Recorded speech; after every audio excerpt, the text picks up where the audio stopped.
Good afternoon, and thank you for coming to this explosive session. Just want to thank you all for coming. Appreciate it's the end of the day, so hopefully we won't take this one quite as seriously as some of the other talks today. Firstly, though, I do want to say thank you to all of our amazing sponsors. Couldn't do this conference without them, and if you haven't already, please check them out. We do have one in the audience, so collar him afterwards from Jane Street. So a little bit about me. My name's Leo. I was a Microsoft consultant for kind of 10 years. Did a lot of stuff around automation, building client solutions, both in the cloud, on-prem, as well as remote access technologies. Since then, I have moved over to be a cloud solution architect for a critical issues advisory firm. But more importantly for this talk, I've also been a pyrotechnician for 17 years, and I absolutely love fireworks. So what's this talk kind of really about? Firstly, or when going out on these fireworks sites, we were using a fire control system called Firework, typically, which is the red box that you see up there. And if you squint closely, you'll notice that there's actually a serial port and USB connections on that, and that is primarily designed to get application or the different shows into the system. But ultimately, I was like, serial, how hard can that stuff really be? And went ahead and attempted to reverse engineer it. And from there, I kind of managed to be relatively successful with it. And therefore, I built a PowerShell module with the knowledge that I had gained. So the aim of this talk is really to kind of that journey took me on a bit of a not quite existential crisis, but around I'm building this PowerShell module that can have some real deadly consequences if people screw up using this module with actual live fireworks. And that kind of took me on a bit of a journey around, well, ultimately everything that we do with PowerShell has some level of real world impact. Otherwise, there wouldn't be actual value in us doing that. I want to kind of take you guys on a bit of a journey through that with me today. I want to obviously share my passion and my love for fireworks. And I thought this module is actually quite a good case study on kind of the more basic side of module design and development. And I also want to touch on some of the reverse engineering techniques that I used to gain access to this system, as that might be applicable to other use cases. So, quick disclaimer, these views are all of my own. I do want you to take some of this stuff away with you, just maybe not using fireworks. Fireworks are incredibly dangerous, and they also can be highly unpredictable.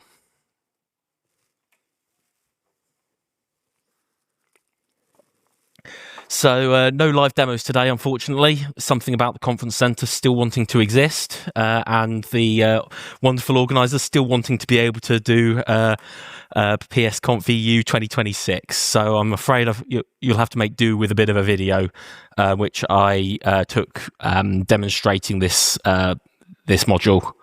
Maybe next time you should.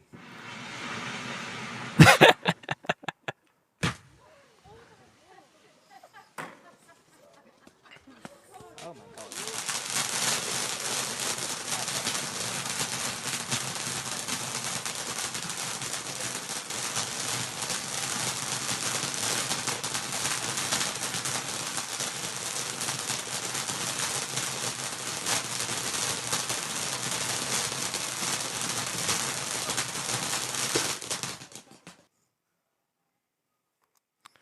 Okay, so before we kind of get into the code side of things, I just wanted to kind of take you guys through what you've actually just seen there from a fireworks setup perspective.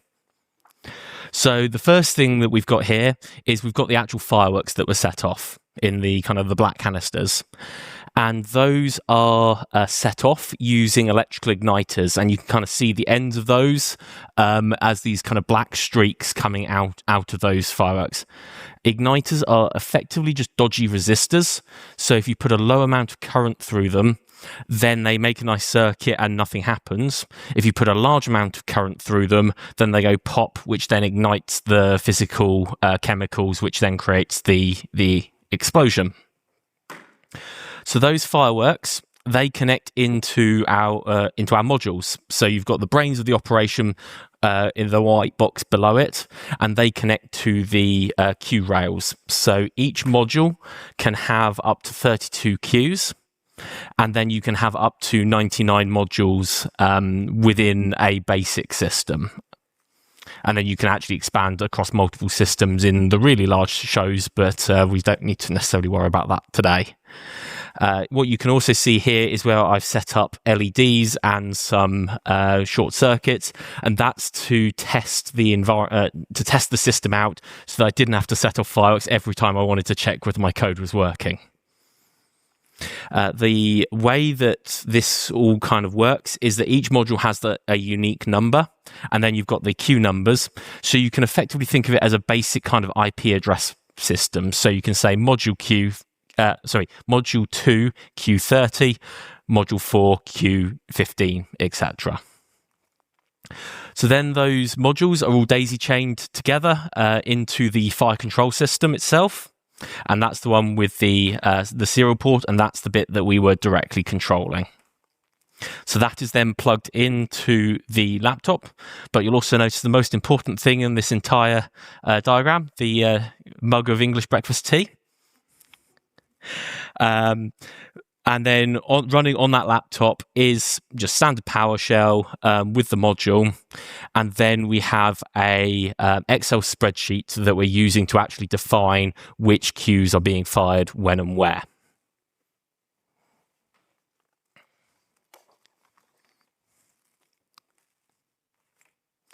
So let's jump into the code for the actual script used to deploy the module, to actually set off the fireworks.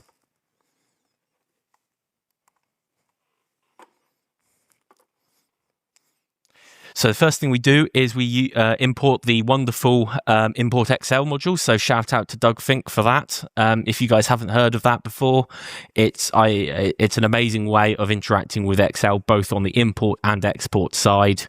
It's just so much better than CSV. Then the next thing that we do is we take all of the entries and we sort them by time, and that becomes quite important later on. Next thing we do is we validate our inputs. So we make sure that every line has a queue number, a time, a module number, etc., so that we don't end up with a partial show. The next thing that we do is we actually ask the fire control system, do you actually have all of these fireworks that are in my spreadsheet?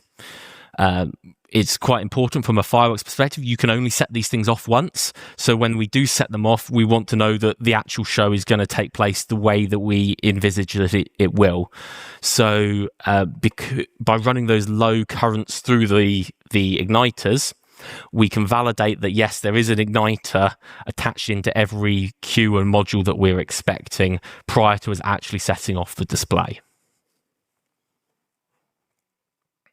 And then finally, we get on to the real fun part of this script. So we set up a relatively high accuracy timer, and then we use a relatively dumb way of setting these things off. So because we know that all the fireworks are in the correct firing order, because we've already sorted it, all we need to do is just go to the next firework, check to see whether the timer has gone past when it should have gone off, and fire the firework. It's not the world's most intelligent way of doing this stuff, but as you saw from the display, we could actually get near simultaneous hits that look visually like they went off together.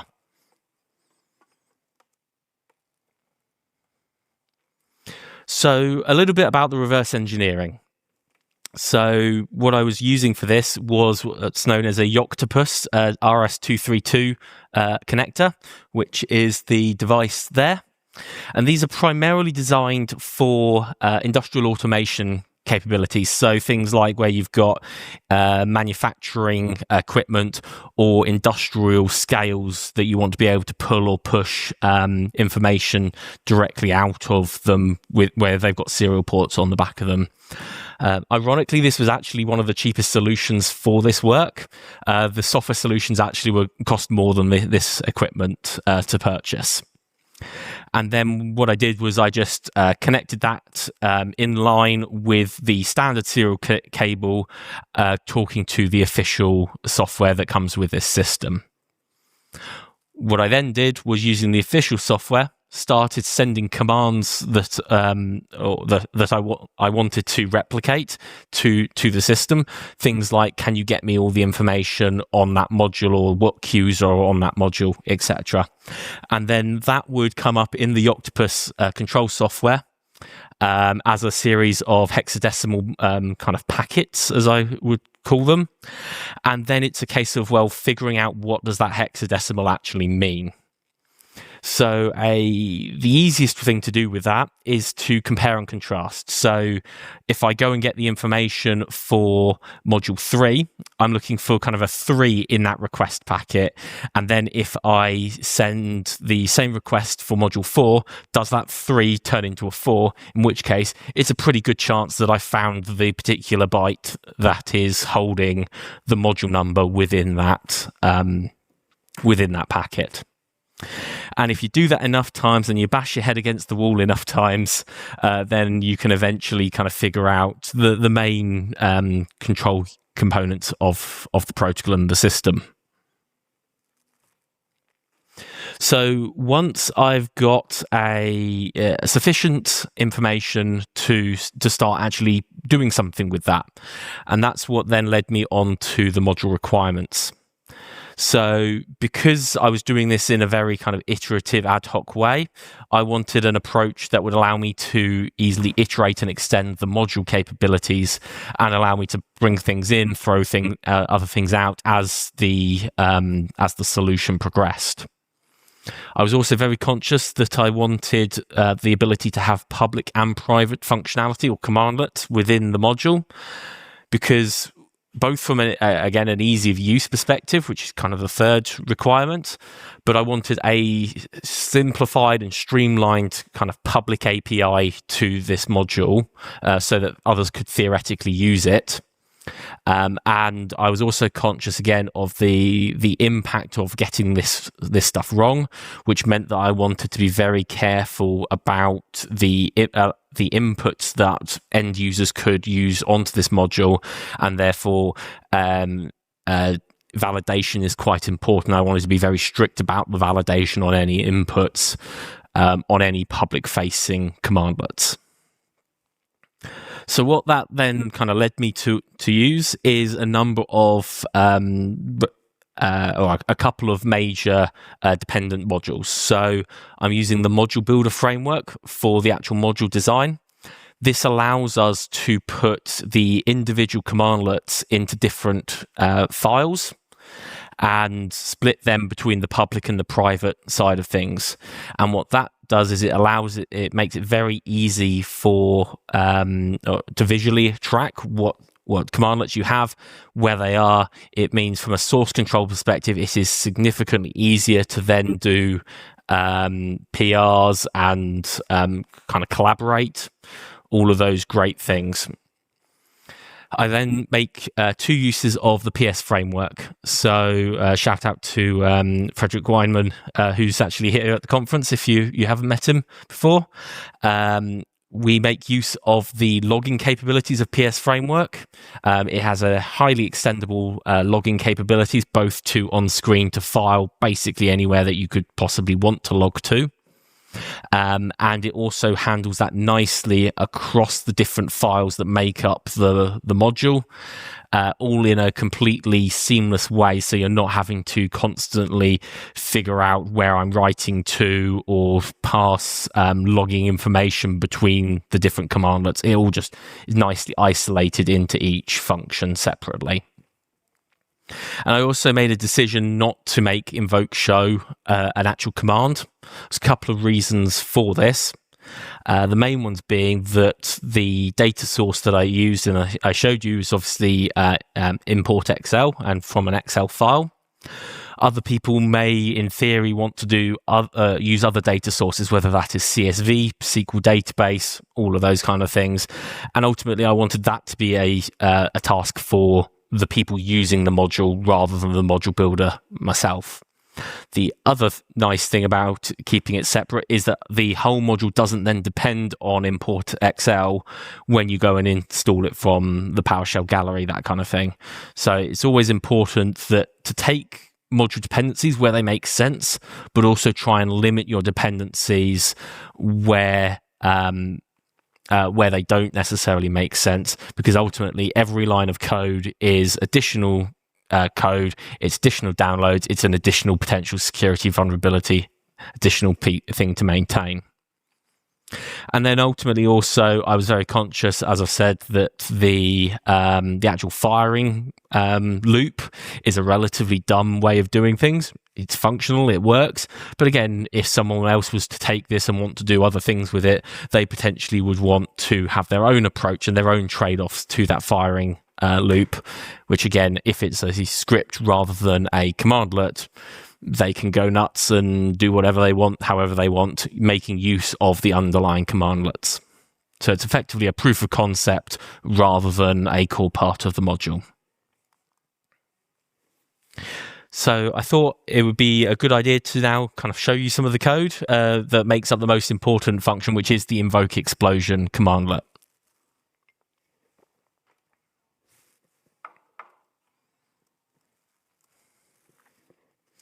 So this is this commandlet actually we give it 2 bits of information. We want to give it the queue number and the module number, and from there it will go off and actually trigger the firing from the fire control system. So most of the packets used to send data to and from the control system, they're actually 12 bytes in size. What we're doing here is actually provisioning 11 bytes because the 12th byte is a checksum value to allow you to validate whether the data successfully traversed the physical link between laptop and device and vice versa. We calculate that much later on and append it in, which is why we're only provisioning 11 bytes to start with. What we then do is we start building out the kind of the core of the packet with the so-called kind of magic values or enums or whatever you want to call it to make it a prepare to fire packet. The module numbers, nice and simple. You just append that in as the 3rd byte in the array. The queue flag, however, is a little bit more complicated. I believe that this is so that you can theoretically send multiple queues on the same module simultaneously, although in this case we're only using it for a single queue. But the way that they handle that is that each queue becomes a bit in one of the bytes, so we have to calculate which bit in which byte we actually want to set the number 13 to, for example.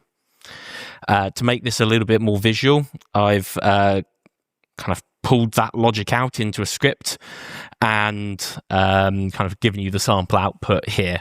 So effectively, if you look at it from right to left, you have the least significant bit, which is on the furthest right of the furthest byte, and that is the value 1. Then the next one along is 2, etc., etc., all the way till you get to 8, and then once you go to 9, it moves into the next byte along. So it's a little bit of bit manipulation just to kind of figure that out in code. Once we've done with that, we then need to check to see whether the fire control system is ready to fire. So there's a physical cutoff where you have to turn an actual key on the unit to allow you to go to full firepower. That's just a safety system to make sure that people aren't doing things without definitely making sure that they want to set off explosives. So we just go and check to make sure that the key has been turned and we're all ready to go. If not, it just pops up a big message going unable to fire. And luckily, there's no workarounds that I know of for that. So once we do that, or once it is ready to fire, we then send that first packet to say, effectively prepare to fire, and it's going to be for this module and these queues. And then we send this second static packet immediately afterwards, which I believe is effectively, now go do what I've just asked you to do. Then if we jump into the send raw data commandlet, which is effectively the underlying system for all of this stuff, this is where we start to make use of the PS framework extensively. So one of the things we do is we need to know, because it's a serial connection, we need to know which COM port you're going to use on your device and what the baud rate is of that serial connection. Now, we could have set that up to be parameters on every single one of the commandlets, but that's just a messy, nasty way of doing things from a user interface perspective. And I wanted something a lot more akin to the Microsoft AZ modules, that kind of thing, where you kind of set things up to begin with, and then you never have to think about it again, unless you change your environment or you change the setup. So this the PS framework config system allows us to set up values at the machine level. It basically stores it in the registry, and that means that you can set it up once, even close the environment, reopen an environment, and it's still going to use the same values unless you then go and override those using the PowerShell framework commands to change those values. And we also have the ability to set up fallback values. So if people haven't read the instructions or don't really particularly care, we can use default values off of that. We also have the ability to do all the logging, which is, we've got an example of that there. So once we've got all that information, we create the serial port connection, and we set up some basic buffers to make sure that we've got enough space to send and receive. And then we actually, this is where we then calculate that checksum value. So in this case, it's a binary exclusive OR. So you effectively add all of the 11 bytes together. That then creates another byte, which we then append to the end of the array. Again, not the most efficient memory management, but for the scale that I'm operating at with this module, it's perfectly sufficient.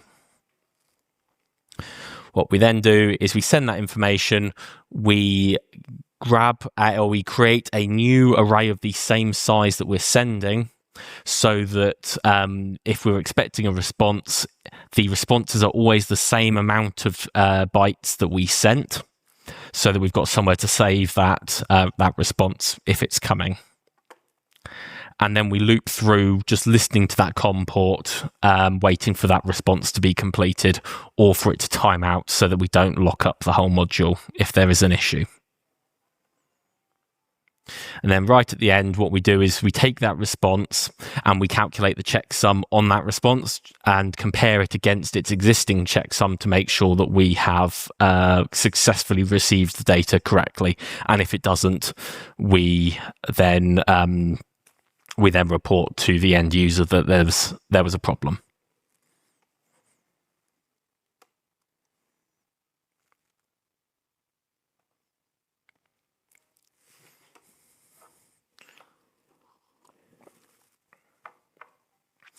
So, just to kind of go over what we've shown there, we've read into PowerShell using the awesome import XL module.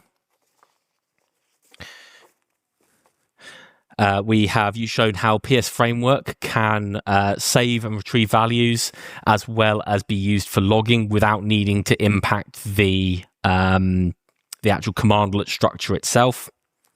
And ultimately, we've also shown how we can manipulate binary data and send that to COM. So one of the key takeaways for this talk that I'd like to kind of pass on to you guys is that all PowerShell has a kinetic impact. Whether that is something life critical, such as your organization operating medical devices, where that your PowerShell stops that device working and there are real life medical consequences. Or the slightly less impactful, I should say, it would be if you go and break the CEO's mailbox, and that could be financial consequences potentially to yourself or potentially to the business as a whole. Making your modules modular makes development a lot easier, both for individuals, but especially when you're talking about cross teams. It makes things a lot easier and massively cuts down things like merge requests, because everyone's typically working in their own files that can then be auto-merged, rather than having to figure out which lines got added where and when on this 2,000 line abomination of a module. Not to mention, you've got nice tabs for all your different commandlets. If you're hopping between them, you're not having to scroll up and down, again, hundreds or thousands of lines of code. We should always be looking to build on the shoulders of giants. Some of the modules that I've shown off here, they have been in development for years and years and years by some really clever, really dedicated people. Sure, I could probably figure out how to manipulate COM and do some of what import.xl is doing, but ultimately, is that providing business value to to the business, or is that even fun for me? No, quite frankly. I would much rather use the tools that are available and then innovate on the things that are interesting to me or are providing value to the businesses that I operate with. And ultimately, have fun. This has been an absolute roller coaster ride. It's been a fun project overall, and it's got me to this conference. And think life's too short not to have a bit of fun. So thank you very much. And does anyone have any questions? Oh my God. Yes, sorry.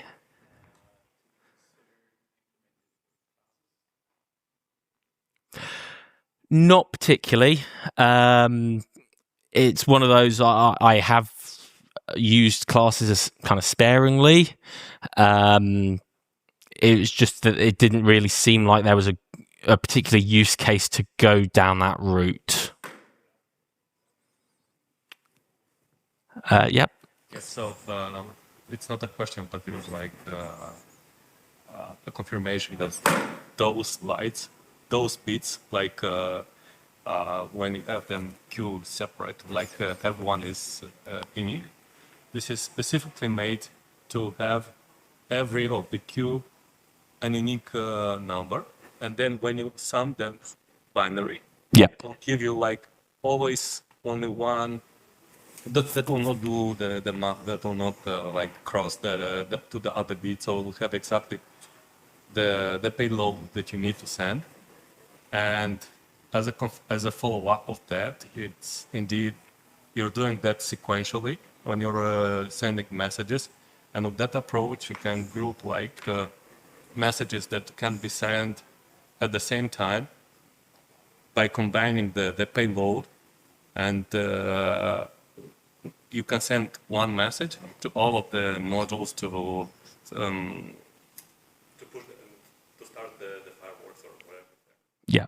So sorry, the first question for those who didn't hear, that was, did I consider using classes instead of the kind of the more functional programming, which is what I ended up using. And then, yeah, the second question / statement was just confirming that, yeah, the advantage of using the bit flag approach to sending off fireworks is around the fact that you can theoretically send all 32 fireworks on that module with a single packet, with a single command, rather than you needing to iterate through all 32 of them individually. And for the scale that this system can operate at in the professional world outside of my little PowerShell module, that does make sense from an architectural perspective. Yes.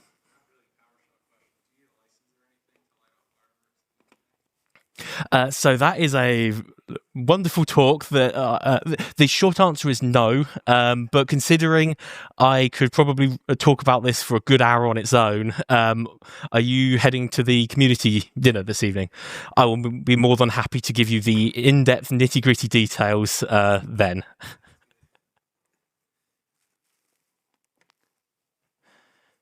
So, yes.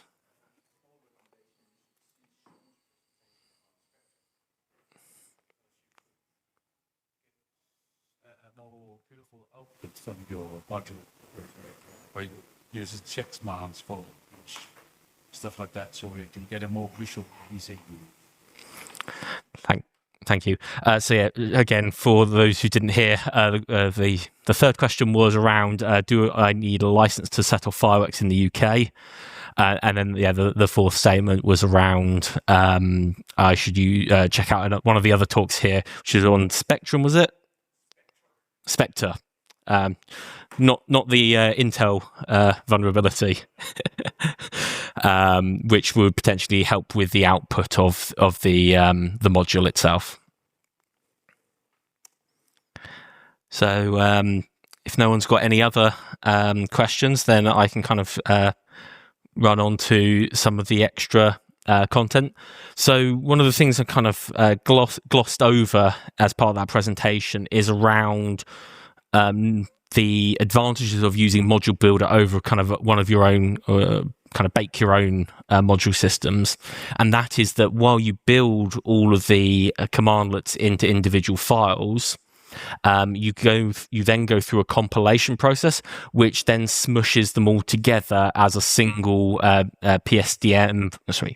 PSM file at the end of it, and that gives you the best of both worlds. So you're editing as a complete multi-file project, but then from an end user loading perspective, you don't have any of the disadvantages of that, which includes things like needing to sign everything and keeping all of that up to date, as well as there is an overhead for every file that you load when you do an import module. So having it as one giant file at the import time makes things a lot easier from an end user perspective, but without all the disadvantages of that.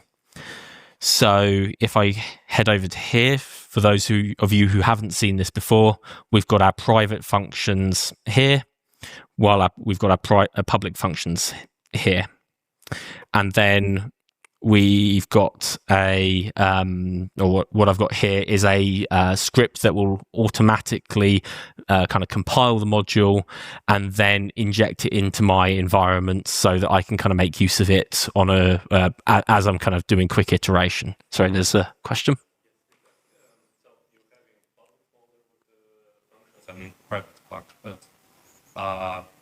If you want to use a private function,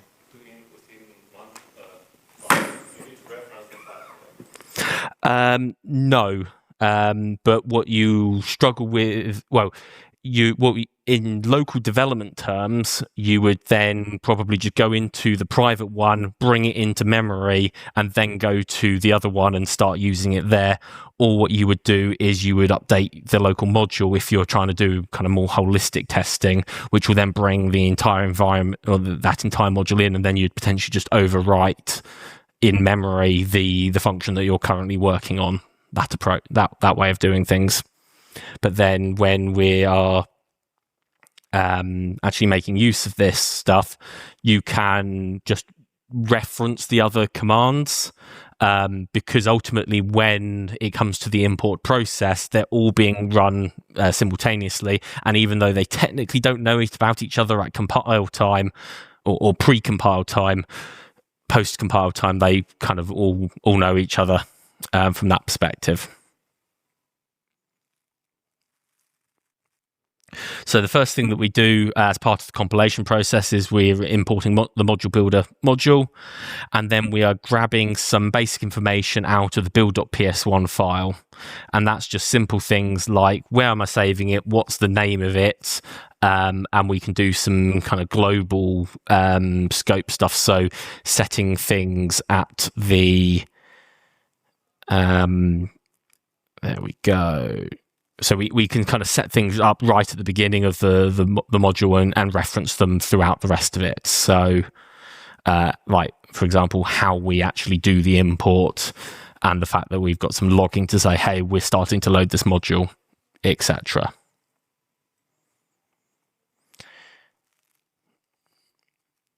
What we then do is we just clear out the build directory, make sure that it's nice and clean, ready for the new version to come through. And this just means that whenever there's an error with compilation, anything like that, we don't end up making use of old versions of files that have previously been created and making things incredibly confusing.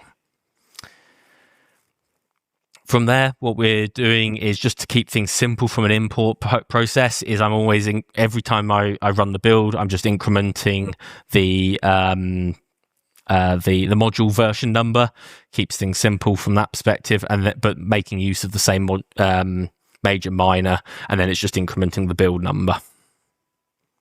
And then we just save that back to the PSD1 or the main PowerShell file so that we keep track of it and it auto increments across versions. What we then do is call build module, and this is the heart of the ModuleBuilder module itself, where we basically smushes everything into one. And then from there, we are just creating a zip file of the whole thing to make it easy to kind of send round, etc. We're then calling the disconnection command, and the reason for that is that if we don't do that and there is still an active connection to the Fire1 panel, which I may have done once or twice, effectively we orphan the COM connection. And then the only easy way to solve that is that we actually then have to drop the entire environment, which then kind of .NET goes in garbage collects, closes everything down on our behalf, and then we can kind of restart everything, but it's a pain. So after about the 5th time I did that, I just stuck the disconnect command into this. And then there's an option here of either we can load it directly into memory, or we can take the compiled module and just put it into our source path so that whenever we load an environment, just like any other standard module, it's kind of there in the way that we expect it to be there. Yeah? From the point in time where you first thought about this to when it was actually finished, how long did it take? So, first thought about it, it was probably about a year in total.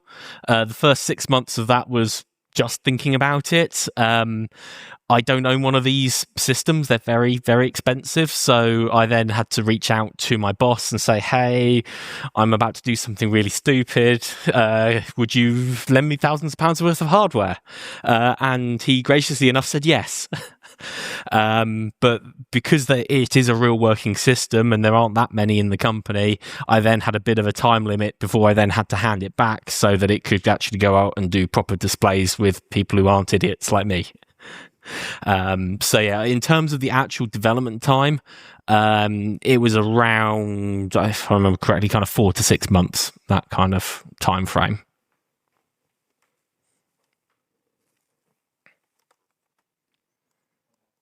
Yeah. Create a ModuleBuilder as a test function, so when you didn't have the firebox, you could still test scripts. So I did consider. So the question was, could I have set up some test functions to validate everything before or without needing to kind of set things off for real? I did consider pest testing. It was on my radar. The reason why I didn't was partially down to time constraints and the fact that I knew that this was never really going to ever get used for anything more than because I can. The other main reason was because it's so hardware dependent, you're then starting to talk about automated testing plus manual intervention, manual hardware, unless I built a whole virtual version of the fire control system, at which point I'm just testing what I already know, and therefore how much value am I getting out of that side of things. So theoretically, I could start, or I could have used some of the more unit testy parts of that to make sure that I am getting output, I am grabbing COM ports, all of that kind of thing. But because of how ingrained the module is in terms of the physical side of things, the hardware side, there was it wouldn't have been easy, and there was limited value in this particular use case. But I would encourage everyone to test their modules, and everyone should learn Pester.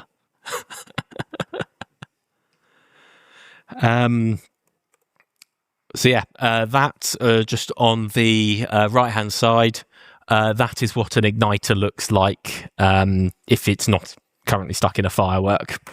And then there are various ways of doing this depending on your country. You'll either be yelling at me or not see a problem with that, but you effectively put the igniter next to the quick match or other fast-acting explosive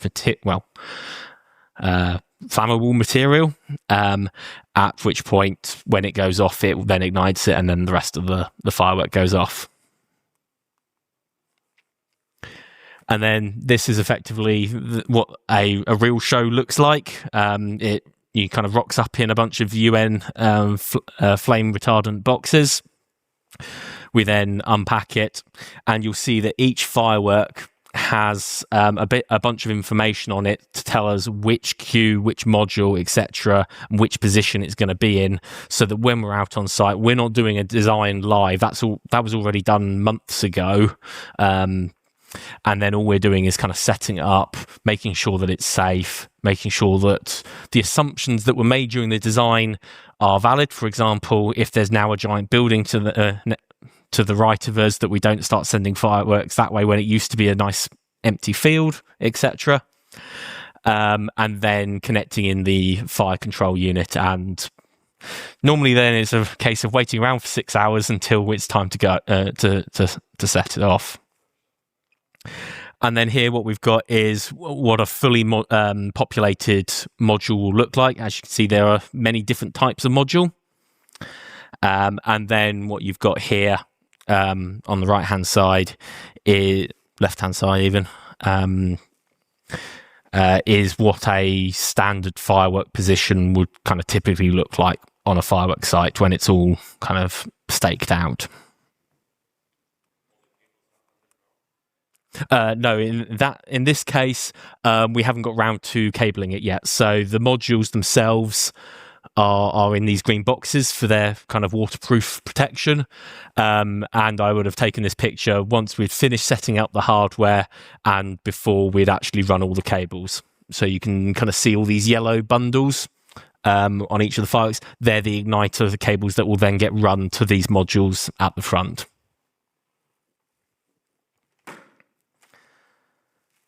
And with that, I just want to say thank you very much for your time, and I hope you have a great conference.